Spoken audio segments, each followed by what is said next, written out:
الحمد للہ رب العالمین والصلاة والسلام علی سید الانبیاء والمرسلین اما بعد فاعوذ باللہ من الشیطان الرجیم بسم اللہ الرحمن الرحیم۔ آئیے عشق اور محبت کسے کہتے ہیں؟ عشق اور محبت، آئیے اس کے بارے میں کچھ عرض کرتا ہوں۔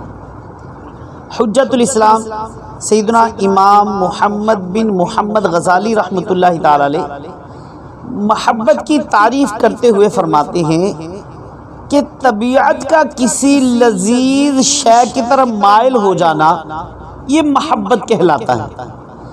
آپ فرماتے ہیں اور جب یہ میلان قوی اور پختہ یعنی بہت شدید ہو جائے تو اسے عشق کہتے ہیں، یعنی کسی پسندیدہ چیز کی طرف تعلق قائم ہو جانا محبت کہلاتا ہے، اور جب وہی تعلق شدت اختیار کر جائے تو اسے عشق کہتے ہیں۔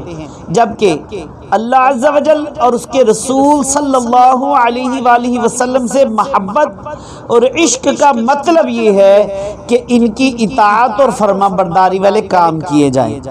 سیدنا سہل بن عبداللہ رحمۃ اللہ تعالی علیہ آپ فرماتے ہیں اللہ عز و جل سے محبت کی علامت قرآن سے محبت کرنا ہے۔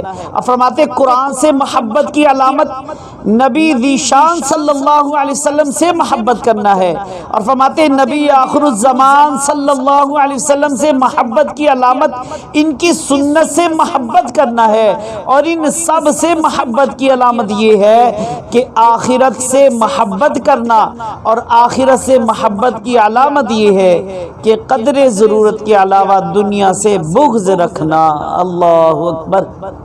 آئیے عشق رسول صلی اللہ علیہ وسلم کے میں فوائد بھی کچھ عرض کر دوں، کیونکہ معلوم ہوا کہ سچا عاشق رسول وہی ہے جو دنیا کی محبت سے پیچھا چھڑا کر اللہ عز و جل اور اس کے رسول صلی اللہ علیہ وسلم کی اطاعت میں زندگی گزارتا ہے، اور ضرورت سے زیادہ دنیا کے پیچھے نہیں جاتا۔